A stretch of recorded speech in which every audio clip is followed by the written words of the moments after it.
we're switching things up from our usual short-term rental content to talk about a type of rental property that you've probably never considered before. Today we're not talking about single-family homes or rental arbitrage of apartments or even glamping. We're talking about sailing yachts, big 40-foot plus sailing catamarans. This unique type of accommodation might already be on your vacation bucket list. Snorkeling in crystal clear blue water, white sandy beaches, and lounging on the deck of your own private yacht. Sounds like a dream, right? Sign me up!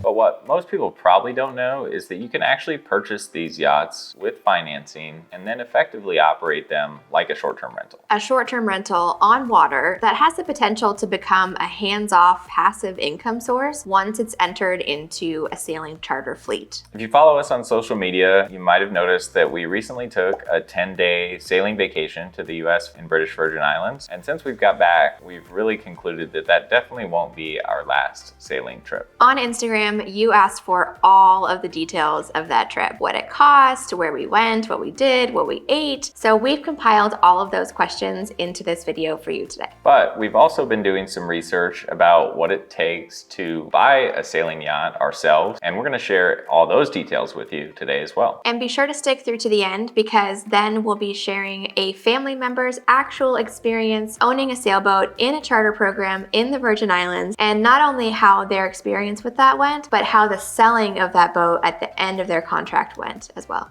Let's boat! Those family members are actually my mom, Colleen, and her husband, Neil. Captain Neil. And they are the main reason why we found ourselves on a flight to St. Thomas a couple weeks ago. My mom and Neil had a monohull sailboat in a charter program for a number of years. For a good portion of the year, they were also sort of the captain and crew on the boat for groups of people who couldn't sail it themselves. They sold that monohull sailboat over a decade ago, but since then, we've always talked about going on a trip with them back to the Virgin Islands. Last summer, they kind of gave us an ultimatum, and basically what they explained was they were kind of over the stress and work of being the captain on a boat. So if we wanted to go with them, it was sort of now or never. And we had always wanted to go. We just kept putting it off, thinking, oh, maybe next year will be better, and then lives get busy and you know how things go. But we're so glad that we finally made it happen. Let's do this! Let's do this! Here are the main details for the trip. My mom and Neil booked this boat through Waypoint Charters in St. Thomas in the US Virgin Islands, and it was a 42-foot catamaran with 4 staterooms and 4 heads. AKA bathrooms, if you don't know the lingo. So on each side of the catamaran, you could go down some stairs, and there were 2 bedroom cabins on each side, and each cabin had its own bathroom, which was really nice because everybody had their own private space. In between, on kind of the main level, was a kitchen and a seating area and a navigation station. Out some sliding doors was a dining area and some additional seating, and that's where we spent most of our time. The boat then also had a raised helm with seating there, and then there's 2 chaise lounges on the top of sort of the cover of the outdoor dining space, and then some seating at the front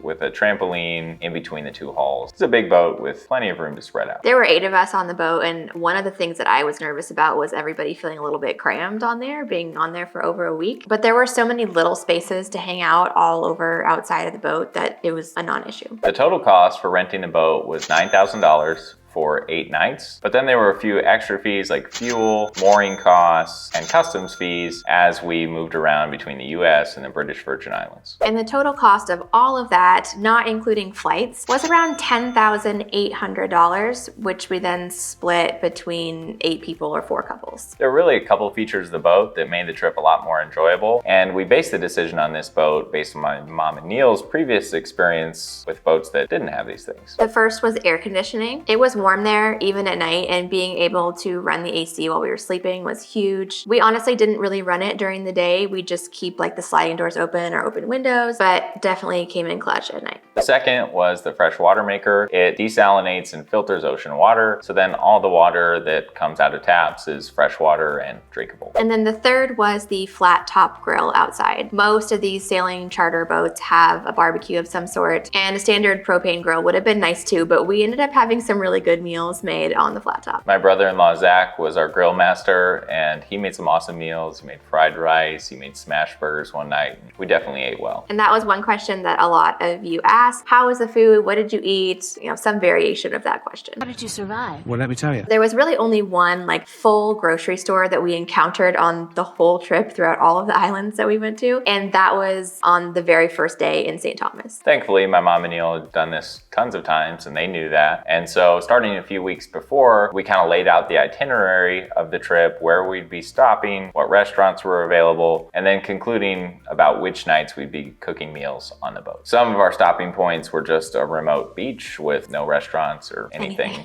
on the shore besides a beach. So on those nights, there was no restaurant option, so we would cook on those nights. We planned out basically all of the provisions that we would need for breakfast, lunches, snacks, and then those couple of dinners on the boat. And we just loaded up 3 carts worth of groceries in St. Thomas before we set sail for the first time. It was a haul and groceries were really expensive. Like, it surprised us, but most things were between like 2 and 5 times more expensive than we find in California. California's groceries are kind of expensive, so it was a lot of money. Everything is so expensive. We think there must be some kind of locals discount or something, or maybe they have different store. Secret grocery store that the locals shop at, because it was very Crazy. expensive. There were a couple of other like very small markets that we encountered on different islands throughout the rest of the trip, but comparable to like a gas station with like a little refrigerated section. When we were on the trip, some of the bigger islands, I'm sure if we would have taken a taxi a little bit further, you know, on Tortola or something, there's more built up areas, we could have found a more built up grocery store, but we sort of stocked up at the beginning and then just relied on little stores for the basic provisions that we were running out of. Beer. Mostly beer and ice. Nice warm water and a cold beer. We sailed to a new island each day, and the routine was pretty much the same each day. We'd wake up, have a little breakfast, sail to the next place, snorkel, hang out on the boat, go to the beach, eat again, hang out, sleep, repeat. Overall, during the trip, we went to 7 different islands. We started on St. Thomas, and then we sailed to St. John, crossed over the British Virgin Islands to Jost van Dyke, then to Tortola, Virgin Gorda, Cooper Island, Norman Island, and then back to St. John, and then to St. Thomas. What was your favorite spot? I really like the baths in Virgin Gorda. Totally unique and beautiful area with this monster boulders. And then the Indians, which is near Norman Island, was definitely the best snorkeling of the trip. I think Virgin Gorda, the baths were my favorite too. And also after we went to the baths, Colleen and Neil took us to their beach. It's like this little secret little white sand beach with nobody around. We just got to explore and swim. That was awesome. That was a good day. Another question we got is if we got seasick. This didn't really affect you at all, but more me. But I think everybody on the boat was taking meclizine. You took it too, right? Yeah. Yeah. Every day. And the longer that you're on the boat and the more sails you're doing, the more kind of used to it you get. But it really wasn't as bad as I had thought it might be. The worst of it, I think, is you get on land and you kind of feel like a wavy motion, get a little queasy sometimes. Like on the boat, none of us got sick under sail or any of that. We were fine. Oh, did somebody get a little motion sickness? Overall, this was really an amazing trip, and doing it on a private yacht really gives you the opportunity to do things that you wouldn't otherwise do, like moor the boat in uncrowded areas, or sometimes even have a beach completely to yourself. It also allows you to sort of set your own schedule. For example, the day that we went to the baths in Virgin Gorda, we got up really early that morning. We were the first people there. We got to explore around and hike around with nobody else before the huge cruise ship crowds descended on the area. When we got back, we really thought about how much fun we had. And so we really started to think more about what owning one of these large catamarans costs and how the charter programs for them work. And we were curious if there was any potential for profitability in owning one of these sailing catamarans in a charter program. A company called The Moorings is one of the biggest in the Virgin Islands. I think they're one of the biggest in the world. And we collected some data and did some research there. I was looking at their website and Stephen was outside with the kids and I like ran out with my laptop like, you have to look at this. It just seemed too good to be true. It still does. Yeah, she came out with this thing on her computer, this quote sheet, and we're like, look at this, you can't believe it. And I checked it out, and I mean, it is a very compelling illustration, and we'll tell you a few more details about that right now. What they're illustrating here is very similar catamaran to what we were on. 4 cabins, 4 heads. A few upgraded things like more outdoor seating area. It's a bit longer of a boat, so things are just a little more spacious. That comes with a sale price of $979,000. And with financing, that amounts to a monthly payment of $6,250 $56. That's a lot of money for a boat. That's almost $1 million. So we're not like gonna sit here and downplay that and make it seem like this is some steal of a deal that you can get. But look a little bit further down on this quote sheet. This specific charter company offers a guaranteed income program. And they're showing an income guarantee of $7,343 per month, which amounts to a little over $1,000 in positive cash flow per month. And then the next line, operating expenses, which includes dockage, insurance, maintenance, with a line item of $0. That's crazy. This is crazy. Is it that easy? That's the question. And then it gets crazier because then they give you points which are redeemable for between 4 and 6 weeks of accommodation on your boat or a similar boat in other moorings locations throughout the world pre-vacation. Crazy. So, where do I sign up? They have sister boats in Australia, Tahiti, Greece, Croatia, Thailand. And at this point, the smart part of our brains is like, what's the catch? There's something missing here. But then the other side of our brains is like, where do we sign? Give us the boat. So after thinking this through, I think the real catch is what can you sell this boat for at the end of the charter agreement? The way these contracts are written, they're usually for 4, 5, 6 years. And the charter companies do that because they want to refresh their fleet to attract new guests. And they're saying on this sheet that if we use the guaranteed income that we get each month to directly pay off the loan, that at the end of this, we should be able to sell the boat for more than we owe on it. And this is the part that kind of gives us pause because obviously,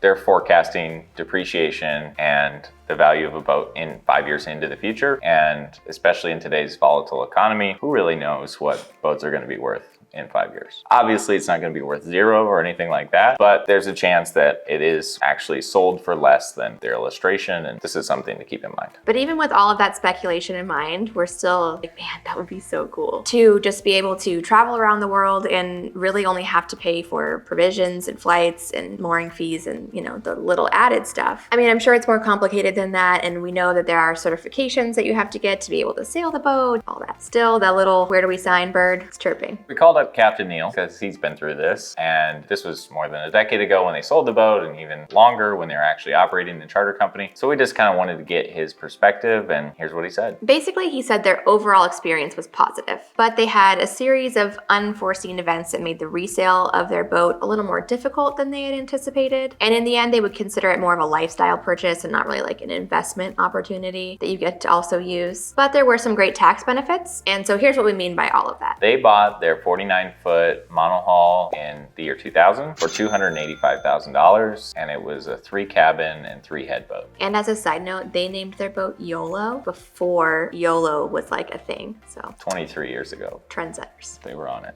YOLO! When they bought the boat and signed up, they signed up with a smaller charter company who had an income guarantee, included maintenance, insurance, etc. But then about a year into that charter agreement, that business wasn't doing very well and got bought out by another company, and then their leases were renegotiated Into a non-guaranteed contract. That was the biggest thing from what we understood, that the income guarantee went away. But in reality, as time went on, they still were generating the income that was advertised, so it all worked out. And then at the end of that 5-year contract, the company was having a hard time getting new clients to come in and buy new boats to refresh their fleet. So what they ended up doing was going to some of their existing clients like Colleen and Neil and asking them if they wanted to extend their contract for another 3 years. They were still enjoying the boat themselves at this time, and like we mentioned before, some people were even hiring them to be the captain and crew for sailing trips down there on their boat. So they did end up doing that contract extension. Problem was that after the 3-year extension, it's now 2008, and most of you probably remember what the economy was like in 2008. Okay,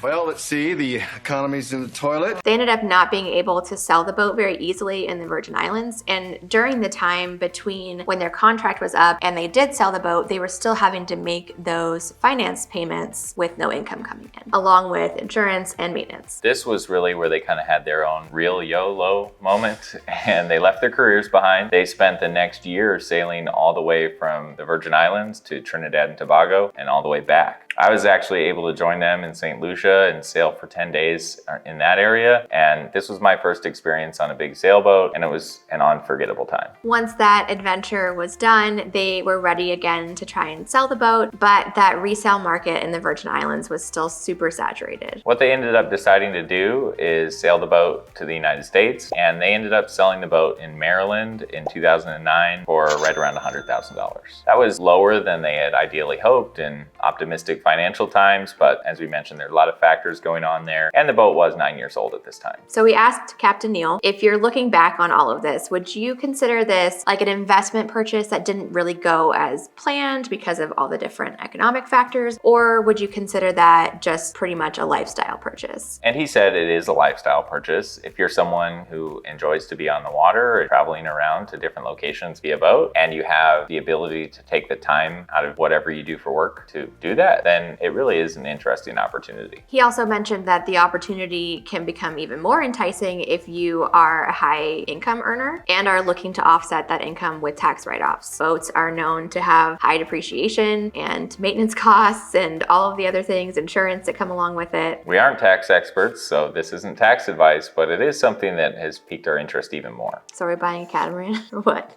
Probably, I guess. Not right now. Not right now, but sometime I think I it's... think our kids are still too young. Our daughter's just about 3, not quite ready. But I wouldn't put it out of the realm of possibilities of unorthodox things that we tend to find ourselves getting into. It's not going to happen next week, but it is something we'll kind of put on our bucket list. And there's big YouTubers like Sailing La Vagabond.